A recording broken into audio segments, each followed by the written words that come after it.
Welcome to the Stormsurf Video Surf Forecast for the week starting Sunday, September 13th. First up, we take a look at significant wave heights for the North Pacific Ocean. We see a gale producing 26-foot seas in the North Pacific Ocean. A nice little surprise. Unfortunately, it's cut off. It is the extratropical remnants of what was Jimena, north of Hawaii, now redeveloped, getting jet stream support, but those seas that are producing are not aimed at our forecast area. Instead, somewhat at Japan and maybe more down in this region. Certainly not at Hawaii, certainly not at the U.S. West Coast. Let's dive into the details. First up, we'll take a look at jet stream level winds. These winds, up about 30,000 feet, help support the formation of storms, and when those storms do form, help direct their path. Currently, we have a reasonably healthy jet, good amounts of wind energy, 140, 150 knots, but here ridging well to the north, and basically a little bit of that energy is dropping down, getting sucked. Actually, the remnants of Jimena actually pulled the jet down, sucked it here, and is helping to fuel its development temporarily, but clearly this is not a normal configuration. You want to see the whole jet down here if you really thought something serious was going to develop. Instead, what you'll see is this is going to get completely cut off from the main flow. The main flow will do this ridging thing up to the north, and whatever is formed here is pretty much going to fade out. And sure enough, that's what happens. But notice some sort of cutoff continues here, and watch this here. Coming off Japan on Tuesday, starts feeding what was the remnants of the extratropical system. Hard to say what's going to happen, but we still have this kind of a split jet stream flow here over the West Pacific. That does not bode well for storm development, but it is consolidated in the East Pacific come Wednesday night, and that could help support the formation of maybe something in the Gulf. Not guaranteed, far from it. Notice this little cutoff. This is a cutoff split trough, whatever you want to call it. Doesn't look really good. And notice as we get out about a week, things start settling down. What we're really looking for here is some signs that El Nino is enhancing the jet stream, and we're not seeing it. We'd want to see both these streams here together, sort of barreling off of Japan or the Kuril Islands, somewhere in the 40 to 45 north latitude range, and more or less coming flat across the Pacific. We don't see that right now. If anything, this kind of looks like a pretty typical early season pattern. So no support from El Nino. Let's dive deeper into the atmosphere. And here we are, down at the surface level pressure, surface level winds. Here's our extratropical Jimena system, little patch of 45 knot winds, again aimed south to, southwest. So islands in this area would be targeted, but certainly not California, not even Hawaii. The fetch in Hawaii is actually pushing away from the islands. We'll roll this out. Not a whole lot to see here. High pressure expected to start creating a gradient over along the California coast. Good for wind swell, and wind swell off the south side of that high, maybe for the east shores of Hawaiian Islands. Another little tropical system forecast down here, on Wednesday sometime, as the remnants of Jimena fade out. And the interesting thing about watch this. It goes straight north and then northeast rather quickly, and it's already positioned pretty far south, so this is actually a good sign. Suggests the recurvature pattern is well in effect, and that was it pretty much. And high pressure continues. Not a whole lot going on in the Gulf. But we will go back here to Monday. Watch up here in the Gulf. Little system is forecast to develop 25 knot winds, maybe patches of 30 knot winds. This was stronger a couple of days ago. There was actually forecast to be 20-foot seas out of this one, but as of right now, it doesn't look like much. But what it does look like it will do is produce a front right here, pushing into Oregon and California, but quickly dissolving on Wednesday and gone, and then just remnant fetch behind that with not a whole lot going on. So another little system here, perhaps on Thursday, but that is rapidly out of here as well. The point being, we should be in, we're halfway into September here. We should start seeing some activity in this region, and right now it's just not quite doing it. This is pretty typical. This is El Nino that's developing, is certainly taking its sweet time in going and developing, and it's also taking its sweet time in terms of impact on the jet stream and support for storm development. We think that support is coming, but it's just going to take a little while because this El Nino, its character has just been kind of on again, off again, on again, off again, consistent. It's like the tide rolling in. You know it's coming, but it kind of is in fits and starts. And then finally, let's see the effect of those winds on the ocean surface. As we talked about, 26-foot seas here, but again, aimed south and not really at our forecast area. That builds up to, what is that, peak almost 28 feet there. That is right about now this evening. And then fading out. Most of this, you can see it, swell targeted for Japan, not at our forecast area. Then here comes that gale that we saw, not even gale, low pressure moving through the Gulf. And you can see seas here, we get one little, actually get little plus sign there. What is that, 12, 13-foot seas? That's good for wind swell for California probably on Thursday, but not a whole lot more. And then here's the tropical system that we talked about, forecast on Wednesday, Thursday-ish time frames, quickly recurving, but not getting good jet stream support, rather small in aerial coverage. But notice the quick recurvature, pretty interesting. We'll see what happens. This is worth keeping our eyes on in days to come. And then another little wind swell basically producing system for the Gulf. So for this point in time, not a whole lot going on in the North Pacific. We would expect to see it starting to come online fairly soon. So our focus is going to be here.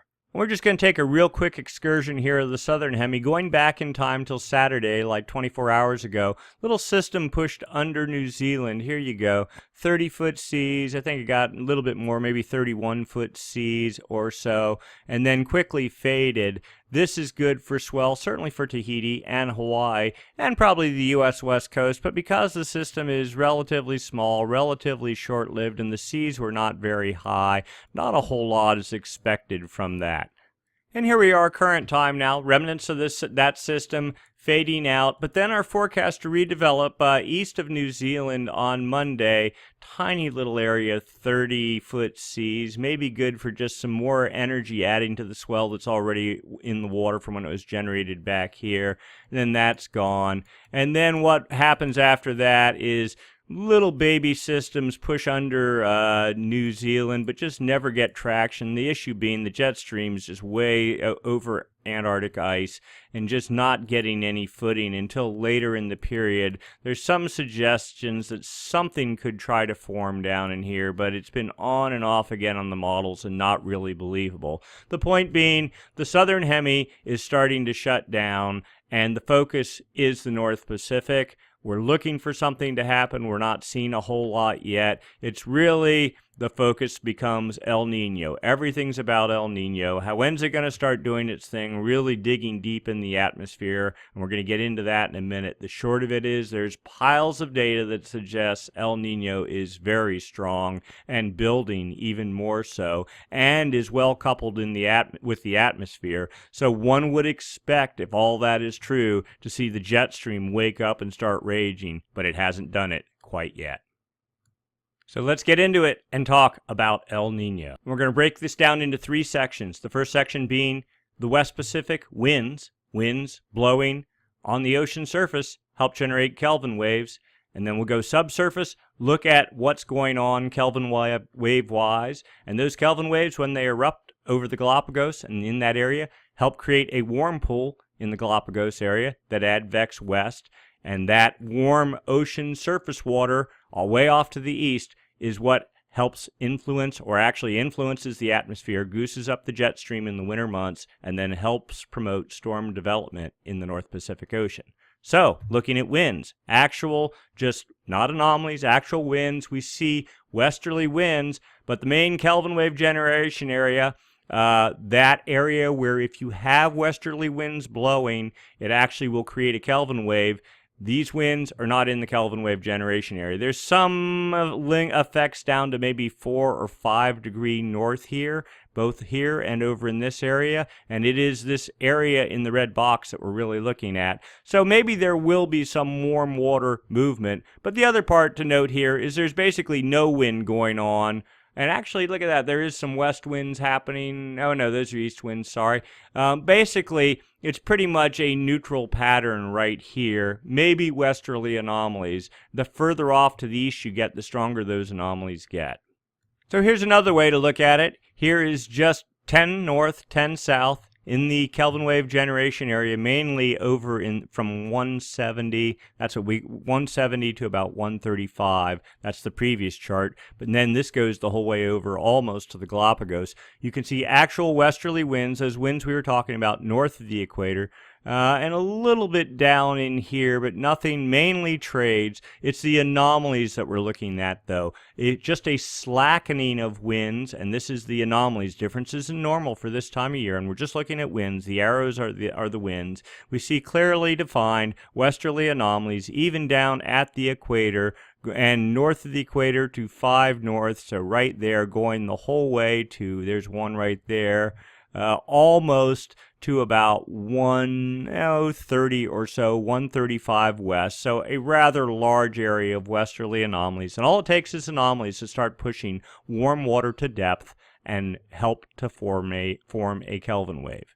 Here's the standard chart we've seen before. Kelvin wave generation area runs roughly from about down here down to, somewhere over in about here. The reds and yellows are westerly anomalies. The deep reds are actual westerly winds on the ocean surface. You want to see these pockets. They are what are known as westerly wind bursts. That really is what helps push significant amount of warm water off to the east, and that is pretty much the hallmark of what El Nino is all about. Anyway, going back in time, we see we've had a good defined pattern. This has been going on for months and months. Nothing new here to folks that have seen this video before.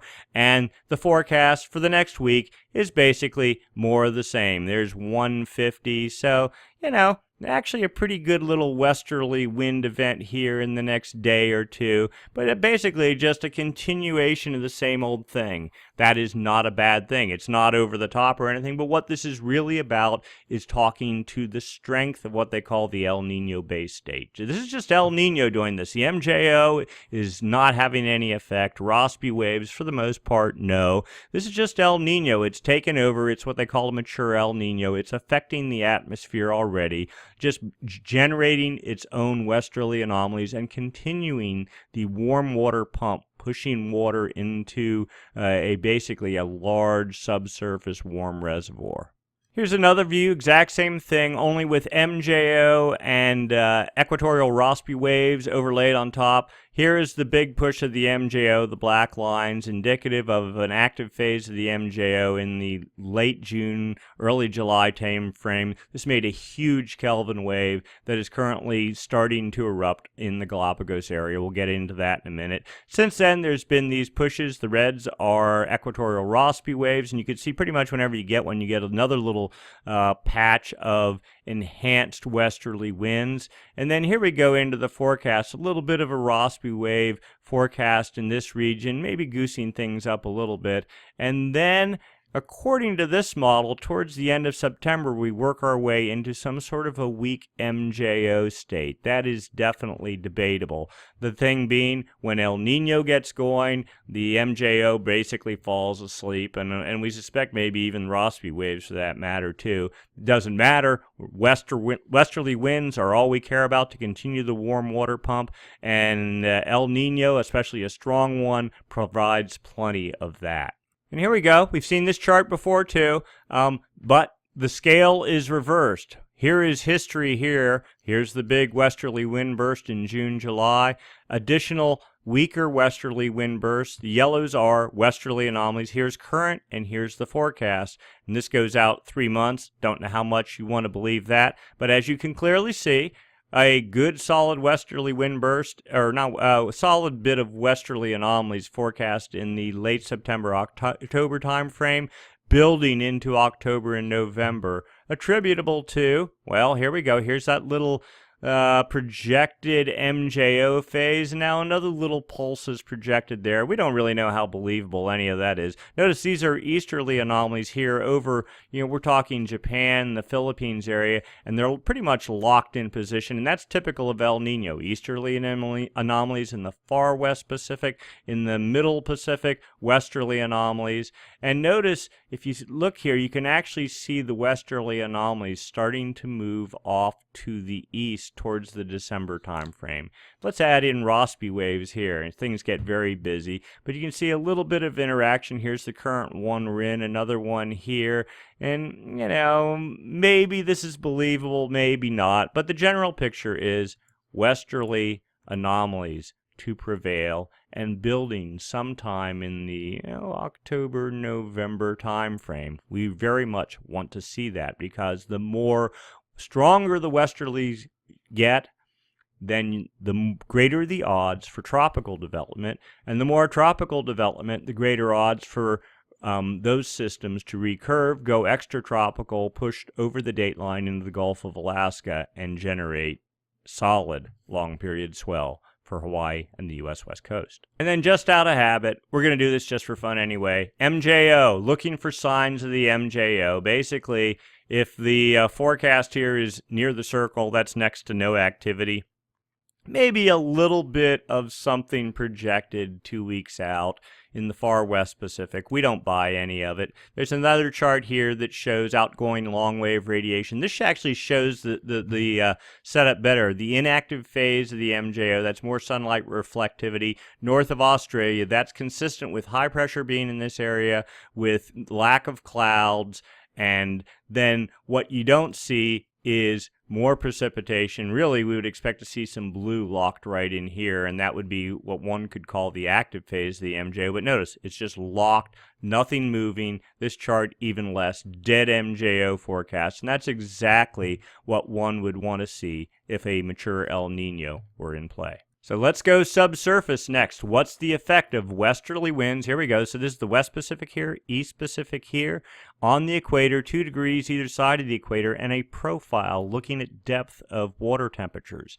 What we see is a good giant pocket of 29-degree Celsius water working its way east with a little pocket here. This is actually kind of backed off some in recent days. And we want to see the 28-degree isotherm, this line here, actually shift even more off to the east. What you'll often see during La Nina is it'll be up like here, and things will be much cooler off here, or whatever is warm here. It's a very shallow pool. Clearly, there is a bulkhead of warm water trying to work its way off to the east. Let's go look at the anomalies, though. That really illustrates the picture much better. And here we go. You can see this major pocket of very warm water, 7, almost 8 degrees above normal. And where is that? That's at about 110 west. So, somewhere south of mainland Mexico, basically, at depth. But you have warm water the whole way out to Hawaii, basically right here. So this is the Kelvin wave that was generated from that massive westerly wind burst in the late June, early July time frame. Just sitting here, starting to erupt, but taking its good sweet time doing it. Here's another view. We like this even better. What we were looking at is right here. There's this little pocket. This was much, not necessarily larger, but there was this tiny little pocket even last week of cool water, and it's been there for 3 weeks or so. Basically, we've been calling it a pause. Probably a better way to say it is it's the upwelling phase of the Kelvin wave cycle. Normally you get a blast of warm water followed by things cooling down a little bit, then another blast. So here is that massive warm pocket we've been talking about, 6, 7 degree anomalies here. Also note, I mean, this basically hasn't changed other than this little pocket here, which is finally starting to bleed out. We think this guy here, you can actually see here some warm water starting to work its way to the surface right about 100. You can see it just getting little fingers up in there, and we'll see that more clearly in a moment. But what is happening at the surface is nothing compared to the amount of warm water that's stored down at depth. Also notice here, westerly winds blowing here, cooling things off in the West Pacific, but pushing warm water to depth. Continue. Look at this, another pocket working its way here,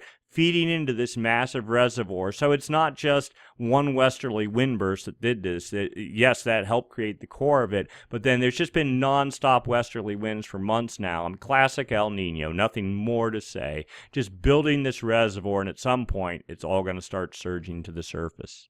Yet more data here. Satellite passes, JSON-2 satellite, taking out all the waves, all the tides, any other gravity influences to just measure variances in the height of the ocean surface. And we're talking centimeters here, 15 centimeters. But warm water at depth, because it's warm, expands, creates a little bulge on the ocean surface, which is actually measurable, and you can confirm the presence of a Kelvin wave. Now notice this is no small Kelvin wave. We have anomalies the whole way out to the dateline. That means all this is warm water. The core of it is right here, but all this is warm water. All of it is moving in this direction towards the Galapagos and Ecuador, and will eventually evacuate up to the surface of the ocean, get caught by the trades, and then start pushing back this way on the surface. That is the hallmark of El Nino, warm surface water that affects the atmosphere above it, enhances the jet stream, and the rest you all pretty much know. And this chart is our favorite. It depicts the amount of heat in the upper 300 meters of the ocean, but it does it over time. So back, you can see, basically, here's a Kelvin wave. From last October, the failed El Nino bid of 2014. One Kelvin wave working its way across. There was actually another Kelvin wave before that, but they were relatively weak. Then the upwelling phase of the Kelvin wave cycle. This is the West Pacific here. This is the West Pacific here. This is the East Pacific here. So there was a cold flow. Then we get into this year. One Kelvin wave, very warm. We were most definitely impressed by this one. Another Kelvin wave in the June-July timeframe impacting Ecuador. And now this one, the big one, makes everything else pale in comparison. Massive amounts of warm water here. This says 2.5 degrees, but that's averaged over 300 meters of depth. And then here is, if you draw a line here, here is the upwelling phase of the Kelvin wave cycle. Here, by all rights, it looks like it's just about gone, and this bad boy here is about ready to erupt and do its thing, and that's exactly what we want to see. All right, so we've talked about winds in the far West Pacific that generate Kelvin waves. We've talked about Kelvin waves and the current massive one that's at depth right under this area, actually, this whole area here. But now we look up at the surface of the ocean, looking at temperature anomalies there. Clearly, we have a very warm pattern here in effect. This is actually looking better. Let's go back a month. The pattern was diffuse. We were kind of grumbling about it. Everyone was talking about, super El Nino or strong El Nino. And I'm going, looking at the surface, doesn't look all that great. Yes, it looks great compared to anything we've had since 97, which should be good enough. But no, we're a purist. We want to see, compare it to the 97 El Nino. You've seen the charts before. But we'll show it again anyway. Massive warm water here build up. Very, what we'll say, eastward displaced El Nino. Massive amounts of water in the Nino 1.2 region, which is all basically from 120 west. The bulk of the warming in the 97 El Nino, was in this Nino 1.2 region with a finger. This is in the exact 913 in 97, with much less out over here in the classic Nino 3.4 region. And then here's from a month ago. Here's where we are now, back and forth. Clearly the pattern's looking stronger, but in this region, nowhere as strong as 97, but from 120 off to the dateline, definitely much stronger, I'd say. You can see there's patches of cool water here approaching the dateline in 97. In this year, there's no sign of that. It's warm, solid the whole way across. So, two different El Ninos, two different characters. The focus of storm development is depending on where it's north of where the bulk of the warm water is. So in 97, it was a eastward displaced El Nino. Storm development was in the Gulf, very local, a lot of raw, sort of stormy energy. With this current westward displacement, we suspect that perhaps the core of storm development will be dateline region, north of Hawaii, western Gulf, up in here, further up, which actually would be a good thing. It might mean a little less weather for California, but it would give the resulting swells a chance to unwrap, to groom out before they reach the California coast. Of course, Hawaii could be plagued by torrential rain and stormy conditions. Again, very preliminary, just sort of guessing, speculation at best. Certainly not an authoritative opinion. In that chart, the low-res chart is kind of good. The high-res chart is way better. I don't even really like looking at the low-res chart anymore, other than it provides historical text, and it's great to be able to compare this El Nino to the 97 El Nino. Anyway, look at this chart. This is what really excites us here. Boom, boom, boom. Right at all in this area, these are 4 to 5 degree anomalies, just poking. You know, remember when we saw the subsurface chart and we saw little fingers of warm water starting to breach the surface? That's what we have here. And notice again, none of that is happening here in the classic region between the Galapagos and Ecuador. Sure, there's some warm water there, but nothing to get excited about. It's all right here. And as this warm water breaches the surface, trades will catch it and start pushing it off to the west. The Nino 3.4 region starts right here. You just draw a box right like that, and that's really what is used to determine the strength of El Nino. With this warm water breaching, if you will, further to the west, it has much less distance to travel to get into the Nino 3.4 region, which theoretically could mean that temperatures could get extremely warm in the Nino 3.4 region. And also consider this is just the first little tip of the iceberg of that mammoth amount of warm water that's sitting subsurface. Now, we don't want to hype this too much because things could always change, but right now, this is very impressive indeed. Here's sea surface temperature trend over the last 7 days. We've been reporting this, that water temperatures have crashed in this region between the Galapagos and Ecuador. This chart clearly shows it, and along the Peruvian coast. Not much warming going on here. We suspect that a lot of this is just the last little bits of cool water from the upwelling phase of the Kelvin wave cycle bleeding out of the line, and that will all be wiped out shortly. But for this time of year, compared to 97, clearly there is not that massive warm triangle that there was. But things are warm, not excruciatingly warm here as you can see, but things are trending for the warmer out here in the Nino 3.4 region. Let's take a quick look very close to the Peruvian coast and the Galapagos. You can clearly see not a whole lot of warming going on here. And let's go back to when peak warming occurred in the Nino 1.2 region back in July. Look at how much warmer it was there, 4 degree anomalies. This was when I believe the second Kelvin wave was erupting. Very warm pattern here. All this warm water is sitting over in Nino 3.4 now off the chart. And now we're stuck with this kind of anemic pattern here. But also notice the very warm water that is erupting just west of the Galapagos. We believe that, again, when cool water bleeds out of the line here, this area will start warming too. But you know what? We don't even really care. If this keeps going and temps continue or rise in this region and they're all heading off to the west, that's perfectly fine with us. El Nino is not defined by what's going on here. It's more just an intellectual curiosity. Here is the area that we're most interested in. Nino 3.4 starts right here at 120, goes off the chart to 170. And here's those two very warm pockets that we saw. The Galapagos are just right here. And we expect this area to only keep getting warmer and building, and expect actually the Nino 1.2 to get warmer too. All this warm water working its way off to the west, caught by the trades. This little break here, we've seen this, we've been watching this.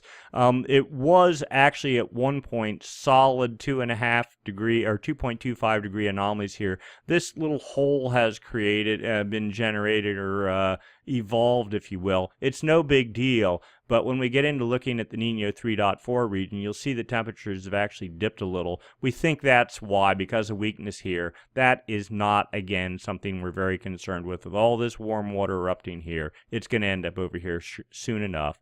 Give it a month probably or so, and this will all be a distant memory. So we've talked westerly winds. We've talked Kelvin waves produced by those westerly winds. We've talked sea surface temperatures warmer than normal, resulting from the eruption of those Kelvin waves. And finally, we have to talk about the effect of those warm waters on the atmosphere. Without an effect on the atmosphere, it means nothing. And typically, The standard pattern is the warmer the ocean gets in the Nino 3.4 region, the more the atmosphere responds in kind. A good measure of that is the Southern Oscillation Index, difference in pressure between Darwin, which typically, when you get El Nino, has high pressure, and Tahiti, typically pressure starts dropping there because the waters become so much warmer north of Tahiti. And when you start seeing negative numbers, that means the atmosphere is responding. You can get short runs of this driven by the active phase of the MJO, but when it goes and goes and goes for months, then you know El Nino is in play. So, current numbers as of right now. Here we go. The daily Southern Oscillation Index, minus 24.5. Very noisy indicator, but still, we're in a good little run here of negative numbers.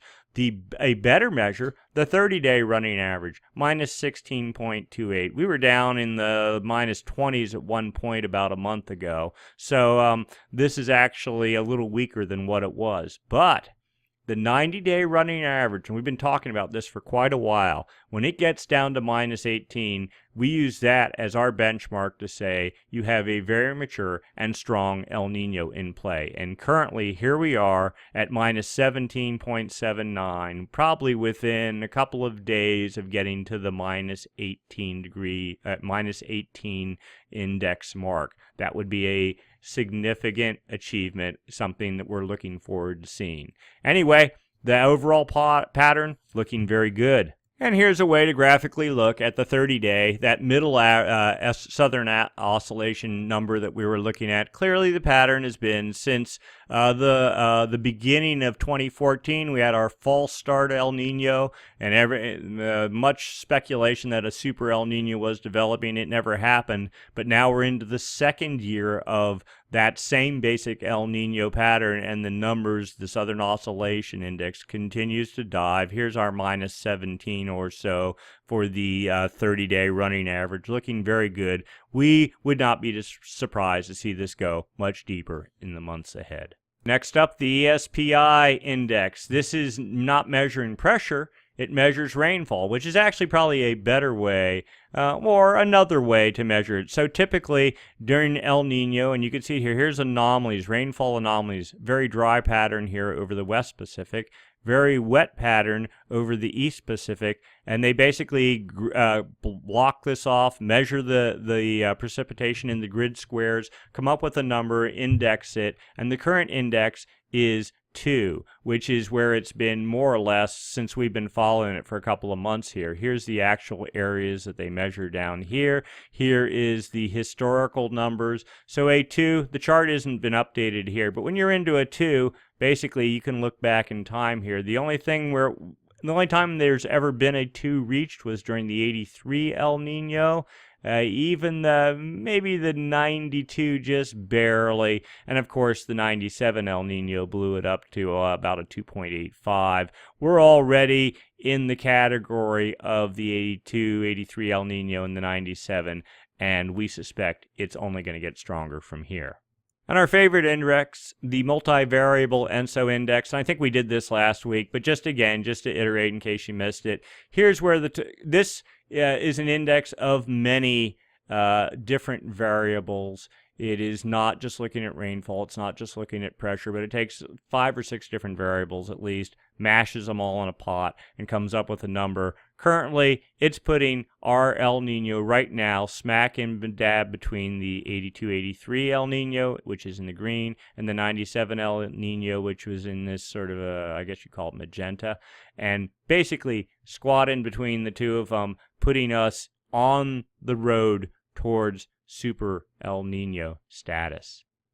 We like this because it's a relatively conservative and balanced index, and what it uses to define Super El Nino is these are standard deviations from normal, and they're the 97 El Nino and the 82 El Nino just hit 3 standard deviations. So if we can get there, we're what would be classified conservatively as a Super El Nino.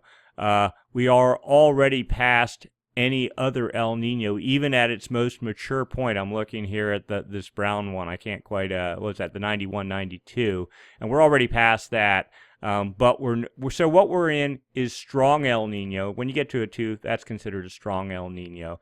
When you get to a 3, you're super El Nino. So we're looking to see whether we're going to make that grade or not. We still have several months to go. We don't expect that we'd reach that point until December or January, or maybe even later than that.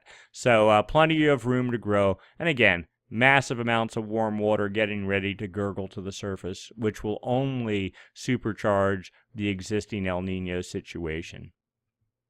So for right now, our El Nino continues very strong indeed. Interesting, though, that it has not manifest itself in the jet stream.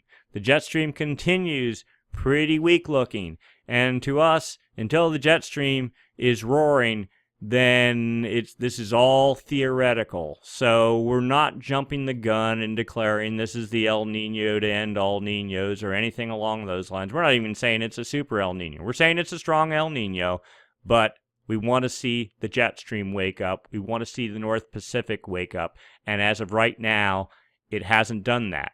All the indicators we're looking at suggest that it will. But again, we've been burned by forecasts, by models, by projections. Anyone that follows weather for any amount of time knows it isn't real till you actually see it happening. And right now, it's all theoretical. Very promising indeed, though. So, El Nino continues percolating along, looking very promising, but we'll hedge our bets until we see it. In the meantime, little gale trying to organize in the North Pacific, not doing a whole lot. Wind swell maybe for this week, that's about it. Little mini southern hemi swell coming, but nothing to write home about. We're basically in the calm before the storm. Use this opportunity, get yourself in shape, make sure your quivers are tuned up, go do whatever you need to do if you live in California or Hawaii to prepare yourself for what will probably be a very prolonged and wet winter. Take necessary precautions now. Do your preparations. That's it for this week. We'll do it again next week. Same time, same channel. See you then. Thanks for watching.